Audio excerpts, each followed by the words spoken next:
سلام، به این ولاگ خوش اومدین. امیدوارم که حالتون حسابی خوب باشه. اگه من نمیشناسین، من زهرام و اینجا از زندگیم تو برلین میگم. زندگی دانشجوییم در برلین و کلاس جاز دنس میرم، نگین چسبوندن و گلیتر زدن و از این حرفا.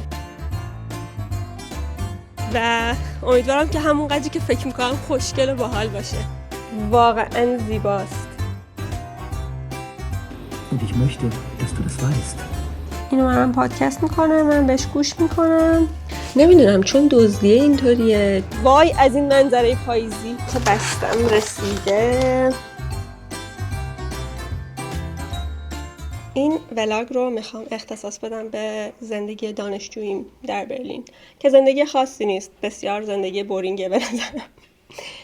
ولی به نظرم جاش بود که یه ویدیو این شکلی درست کنم، هرچند که یه ریتم مشخص و روتین خاص خودشو داره، یعنی خیلی بالا پایین خاصی نداره. امروز سه‌شنبه است و سه‌شنبه اولین روزی از هفته است که من کلاس دانشگاهی و اینا دارم. امروز برنامه‌مون اینه که اول کلاس رقصمه که اینم جزء زندگی دانشجویی محسوب میشه، به خاطر اینکه کلاس رقصی که من میرم کلاس رقص دانشگاهه. اینجا کلاس رقص دانشگاه هومبولت رو میرم که یکی از دانشگاه‌های منه و کلاس جاز دنس میرم. رایگان نیست ولی برای دانشجوها هزینه‌اش خیلی کمتر از کسایی که مثلا بخوان از خارج از دانشگاه بخوان برن یا حتی از کارکنان دانشگاه. هزینه‌اش ارزان‌تره، حدود 30 یورو، 30 خورده یوروه. و من این کلاس رقصی که میرم رو در واقع از قبل دانشجو بودنم دارم میرم. بعد از اون قرار بود که کلاس آلمانی داشته باشم ولی همین الان استادش ایمیل زد گفتش که من مریضم، کلاس امروز کنسله. در نتیجه بعدش میرم کتابخونه درس میخونم تا عصری. برنامه‌م اینه که برم یه ایونت نقاشی، یه جلسه لایف دراینگ توی یه بار تو برلین هفتگی برگزار میشه سه‌شنبه شبا.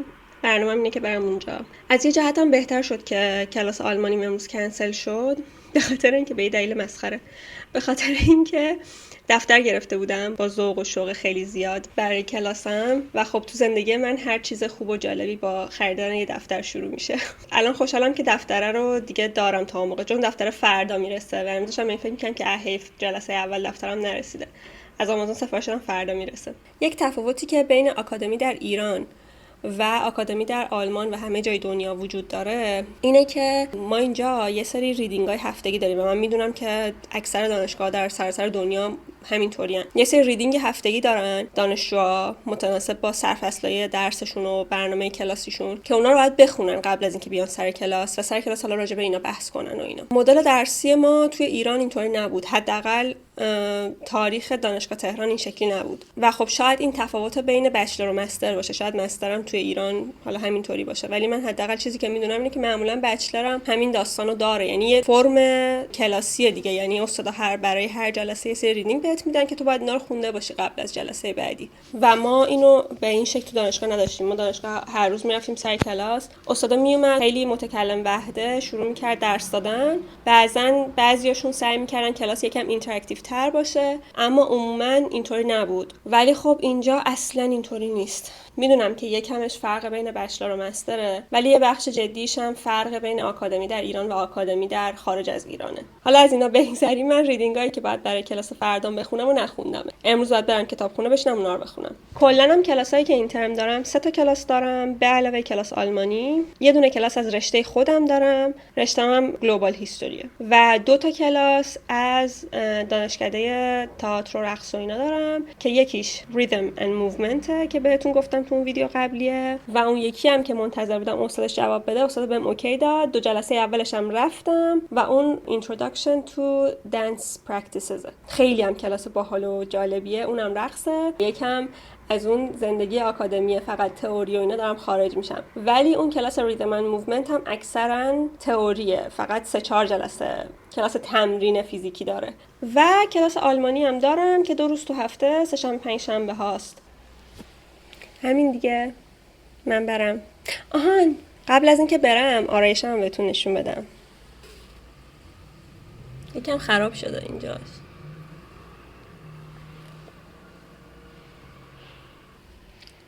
من عاشق آرایش کردنم و عاشق آرایش رنگی پنگی و سایه های رنگی و آرایش ماکسیمال و نگین چسبوندن و گلیتر زدن و از این حرفا.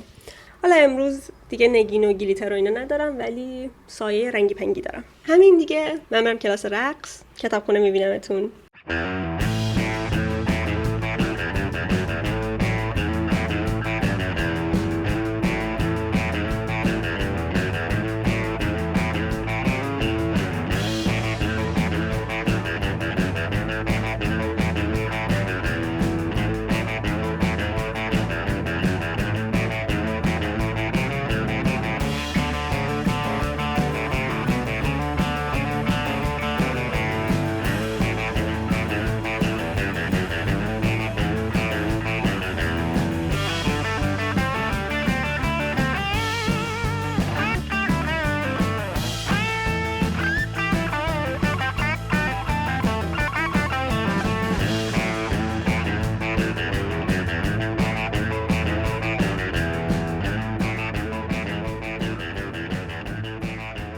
دیدید که من صبح چقدر با کلاه و بافتنی و اینا خونه اومدم بیرون؟ دلیلش این بود که هواشناسی رو چک نکردم. یادم رفت که قبل از اینکه میام بیرون از خونه چک کنم و خیلی زود بعد از همون ویدیویی که گرفتم متوجه شدم که اون لباس برای این هوا به شدت گرمه و الان میبینید که با کراپ تاپ خیلی راحت دارم زندگی میکنم. خب به عنوان یک دانشجو الان باید برم درس بخونم.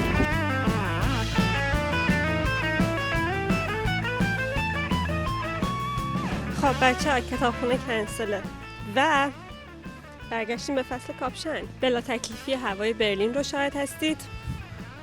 کتابخونه کنسله. چرا؟ چون که دانشجوی مملکت قفل نداره. اون قسمتی که میتونستی وسایلتو ببری و اینا پر بود و اون قسمت اصلی کتابخونه هم برای اینکه بری باید وسایلتو بذاری تو لاکر و برای اینکه وسایلتو بذاری تو لاکر خودت باید قفل خودتو آورده باشی و من قفلم خونه بود و در نتیجه نمیتونستم دیگه. به خاطر همین الان دارم میرم خونه. بعد حاضر شم برم یه جایی و امیدوارم که همون قدری که فکر میکنم خوشگل و باحال باشه. اگه نباشه واقعا میخوره تو ذوقم و قصه میخورم. الان اومدم خونه، دیدم یه بسته برام رسیده، گفتم که بیارم با شما بازش کنم.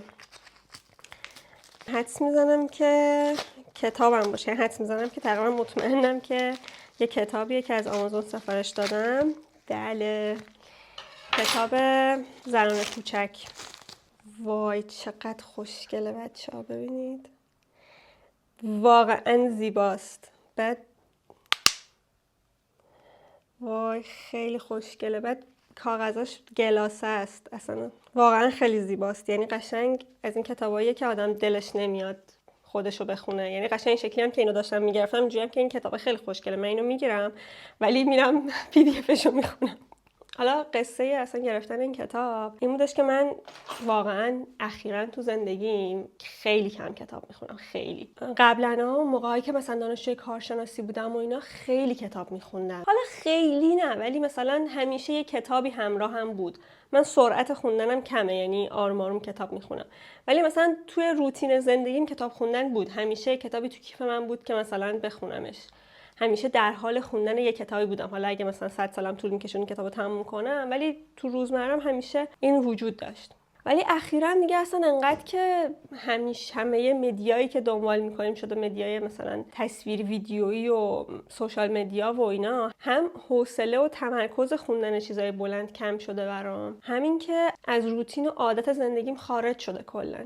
بعد من نوجوان که بودم، مثلا 14-15 سالم اینا که بود، خیلی کلاسیک دوست داشتم. خیلی رمانای کلاسیک میخوندم. مثلا عاشق جین آستین بودم، عاشق چارلز دیکنز بودم. کتابای اینا رو خیلی با عشق و علاقه میخوندم. طبیعتا همه رو ترجمه فارسی میخوندم. اون موقع اصلا زبانم انقدر خوب نبود که بتونم متن انگلیسی اینطوری بخونم. بعد چند وقت پیش، مثلا شاید یه ماه و نیم پیش اینطورا، خیلی تصادفی و رندوم من شروع کردم کتاب غرور و تعصب رو زبان اصلی خوندن.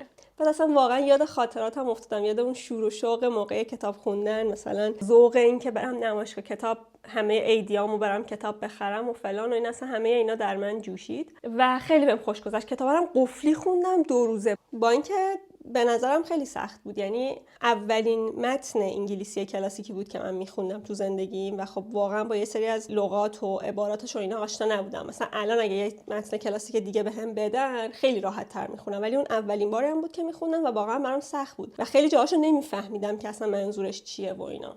ولی با این حال خیلی بهم کیف داد و اصلا اینطوری بودم که واقعا چقدر متفاوته اینکه یه اثری رو به زبان اصلی که نویسنده نوشته بخونی. خب من اکثر چیزایی که تو زندگیم خوندم و ترجمه خوندم. بعد دیگه شروع کردم یکی دو تا دیگه از کتابایی که قبلا خونده بودم و میدونستم که دوست دارم و اینا رو دوباره زبان اصلی خوندم. مثلا جین ایر رو خوندم. بعد به ذهنم رسید که کتاب بعدی که میخونم زن کوچک باشه، به خاطر اینکه زن کوچک رو هم نخوندم. یعنی اون موقع به واسطه اینکه من کارتونش رو میدیدم و خب مثلا داستانش رو میدونستم و اینا، اون موقع نشستم بخونم هیچ وقت. ولی الان دقیقاً دلم یه چیزی که میدونم خوشم میاد، یه چیزی که حال خوب کنه، رنگی برایت، نمیدونم میدونی چی میگم، یه چیزی حال خوب کنه اون مدلی میخوام.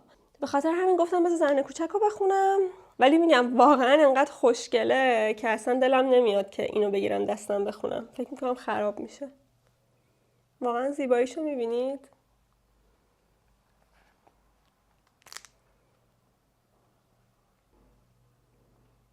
خلاصه که آره، داستان از این قراره که من دارم تلاش میکنم با خوندن چیزایی که میدونم خوشم میاد، میدونم ازشون لذت میبرم و اینا، این عادت کتاب خوندن و اینا رو دوباره به زندگیم وارد کنم.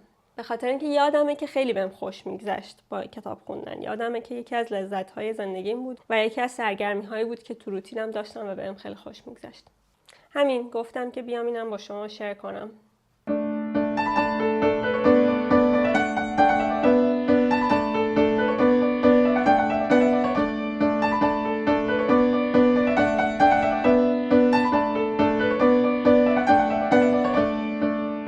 تادا! رفتم نمایشگاه ون گوگ در نیومدیا آرت سنتر. کلا نمایشگاهش اینطوری بود که وقتی وارد می شدی اول شروع می کرد قصه زندگی ون گوگ رو برات گفتن. بعد اینجا از بین قابا رد میشی. نقاشی ون گوگ رو روی پارچه چاپ کرده بودن، نقاشی اصلیش نیست. یه قسمت های سازه هایی که تو نقاشیاش بوده رو ساخته بودن.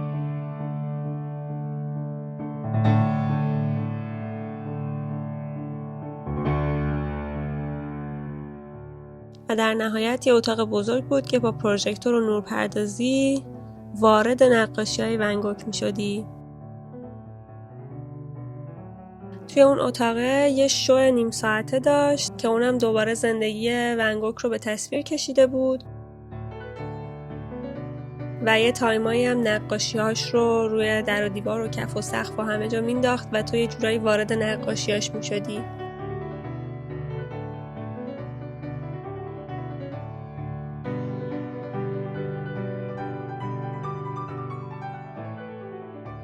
خیلی خوشگل بود واقعا، خصوصا این اتاق آخریه خیلی خوشگل بود، به آدم خیلی حس جالبی میداد. حس این که بتونی بری توی نقاشی‌ها خیلی حس باحال و جالبی بود. خیلی خوشگله. اصلا نگاه میری توی نقاشی. این هم یه جورایی فعالیت دانشجویی محسوب میشه، به خاطر اینکه من بلیط این نمایشگاه رو با تخفیف دانشجویی گرفتم، هرچند که تخفیفش کلا 2 یورو بیشتر نه. بلیتش با توجه به اینکه چه روزی میخواید برید بین 20 تا 24 یورو تغییر میکنه. دوشنبه ها 20 یوروه، سه شنبه و چهارشنبه و پنج شنبه 22 یوروه و جمعه و شنبه و یک شنبه هم 24 یوروه. اینجا هم یه سکشنی داشت که میتونستی با خود ون گوگ صحبت بکنی، میتونستی ازش هر سوالی که دلت میخواد بپرسی، البته به آلمانی بود و اون جوابتو میداد اینطوری. Und ich möchte, dass du das weißt. و در نهایت هم یه گیفت شاپ داشت که از شیر مرغ تا جون آدمیزاد رو با نقاشی‌های ون گوگ چاپ کرده بودن و مثل همه گیفت شاپ ها در سراسر دنیا یکم گرون بود. خب بچه‌ها، من به عنوان یک دانشجو امروز گند زدم. اینکه قفلمو نبردم همه برنامه‌هامو به هم ریخت واقعا. الان ساعت 9:30 شبه، من دیگه اومدم خونه، به شدت خسته بودم، شام خوردم و اینا همه چی و الان میخوام بشینم یه ذره درس بخونم و خیلی هم خستم. اول میرم آرایشمو پاک کنم، صورتمو بشورم و اینا، بعد که بشینم درس بخونم که فردا به کلاسم برسم.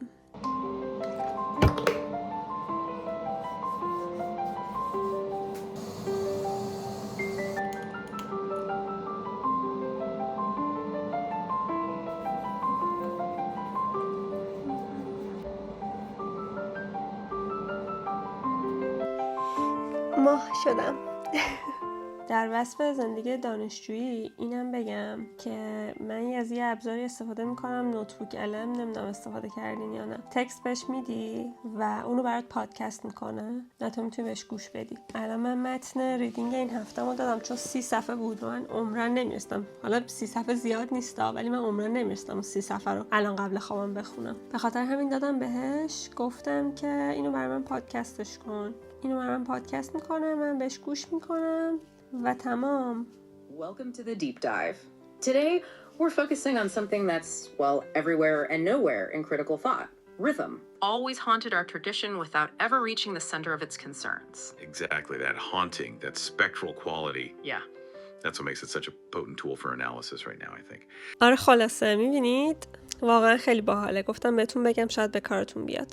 و همین دیگه، واقعا شبتون بخیر.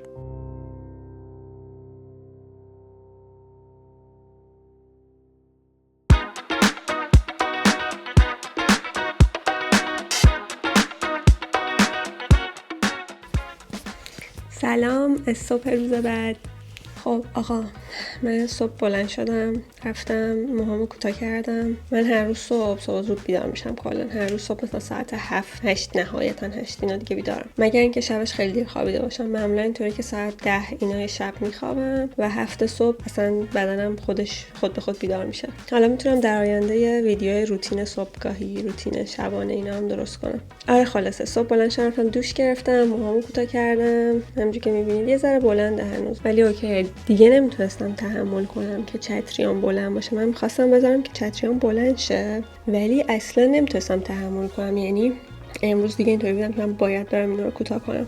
امروز برنامه دانشجو مملکت اینه که ساعت 12 کلاس داره، بعدش دیگه هیچ کلاسی نداره. احتمالاً بره کتابخونه و اونجا بشینه کار کنه. الان همینطوری که دارم قهوه‌مو میخورم میخوام بشینم یکم دوباره درس بخونم. چیزایی که دیشب خوابم میومد و همینجوری سرسری چیز کردم و بشینم یه ذره با دقت بیشتری بخونم که خودم برای کلاس آماده بکنم. بعدش هم که دانشگاه و بعدش هم یکم کتابخونه و احتمالاً بعدش برگردم خونه. امروز بسته هامم از آمازون میرسن، خیلی خوشحالم. عصری که اومدم خونه با هم دیگه آنباکسش میکنیم. اینم بگم قبل درس خوندنم که راحت ترین لباس تو خونه دنیا، اصلا کلا راحت ترین لباس دنیا برام لباسای امیر احمده. اینم تیشرت اونه و الان احساس میکنم که خیلی راحت و خوشحالم. نمیدونم چون دزدیه اینطوریه، چون لباس آدمی که دوستش داریه اینطوریه. قضیه چیه که از لباسای خودت بیشتر کیف میده؟ دیگه واقعا میرم درس میخونم.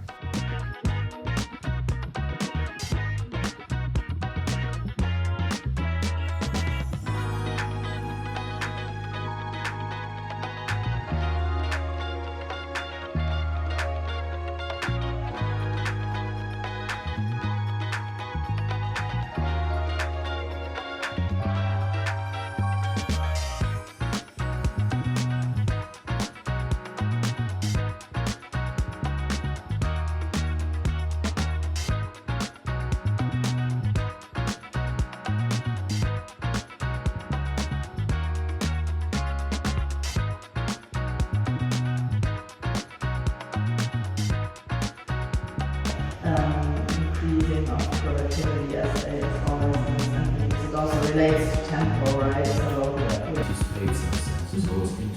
این کلاس خیلی باحاله. کلا این 2 کلاسی که از این دپارتمان برداشتم خیلی بهم خوش میگذره. الانم این کلاس با اینکه مثلا کلاس تئوری و اینا بود ولی همه کف زمین نشستن دور هم حرف میزنن و اینا، خیلی باحال بود واقعا کلاسه. الان تموم شد، یه ربع متأخر تموم شد.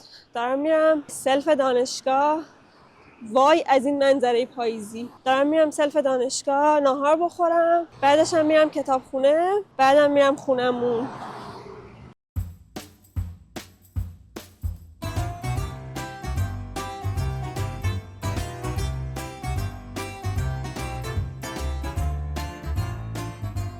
دیر اومدم، غذا بهم نرسید.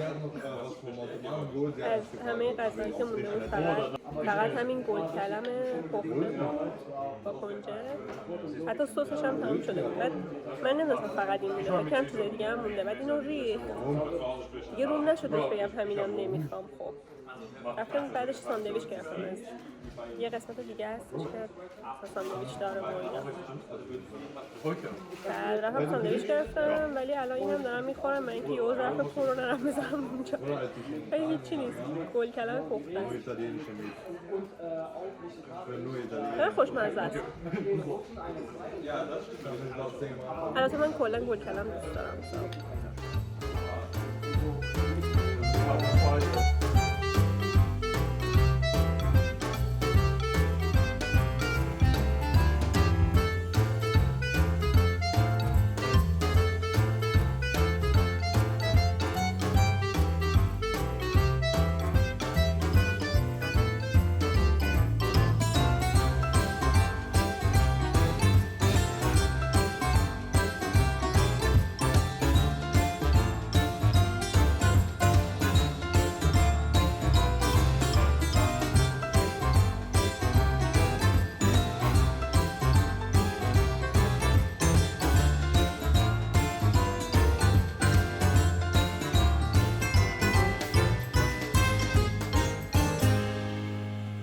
من رسیدم خونه و دیدم که بستم رسیده. الان دیگه برای کلاس آلمانیم که فردا دفتر دارم. خب چیا گرفتم؟ جوهر لمی گرفتم برای خود نویسم، جوهرش تموم شده بود. تبدیل USB-C به لایتنینگ. اینم برای میکروفونمه چون به گوشیم بس نمیشه، لایتنینگ نداشت. این دفتره که توشم شطرنجیه. اوه چقدر شطرنجیش پررنگه. دیگه وقتی آنلاین خرید میکنی اینطوری میشه. و اینجاش هم جای خودکار داره. و این دفتر که صورتی ملیحه. و یه چیز دیگه هم هست که اینو توی ویدیو بعدی آنباکس میکنم براتون. همین دیگه، من این ویدیو رو با این آنباکسینگ و این موهای پریشونم به آخر میرسونم. مرسی از اینکه ویدیومو دیدین. بوس بهتون. تو ویدیو بعدی میبینمتون.